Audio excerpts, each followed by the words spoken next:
এই পর্বের ভিডিওতে আপনাদেরকে দেখাবো কিভাবে আমরা বক্স তলাতার জন্য পাল্লাগুলো রেডি করে থাকি। আপনাদের অনেকেরই প্রশ্ন থাকে যে আসলে পাল্লার ভেতরে আমরা কিভাবে কি ব্যবহার করি বা কিভাবে এটা শক্তপোক্ত হয়। তো আপনাদের সুবিধার্থে আমি একটু দেখাই। এইভাবে আমরা হচ্ছে 2টা করে চ্যানেল বা বাতা আমরা প্রতিটি পাল্লার মাঝখানে ব্যবহার করি। পাশাপাশি এই যে একটু পর পর হচ্ছে আমরা এভাবে দুই পাশেই ঝালাই দিয়ে দেই, যাতে করে এটি অনেক বেশি মজবুত হয় এবং এটি যেন হচ্ছে আপনার শব্দ না করে। তার জন্য আমরা কি করি, এই ককশিটগুলো এই দরজার ভিতর ব্যবহার করি।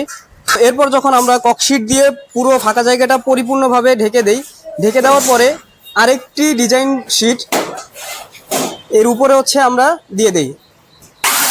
তো দরজার উপরের পার্টে ডিজাইন শিট দিয়ে ঢেকে দেওয়ার পরে আমরা 2 ইঞ্চি পর পর গ্যাপ রেখে গান রিপিট লাগিয়ে দিই, যার ফলে পাল্লাটি বেশ শক্তপোক্ত ও মজবুত হয়ে থাকে। আপনারা দেখতেই পাচ্ছেন আমার পাল্লার ভেতরে গান রিপিট লাগানোর কাজ চলমান রয়েছে।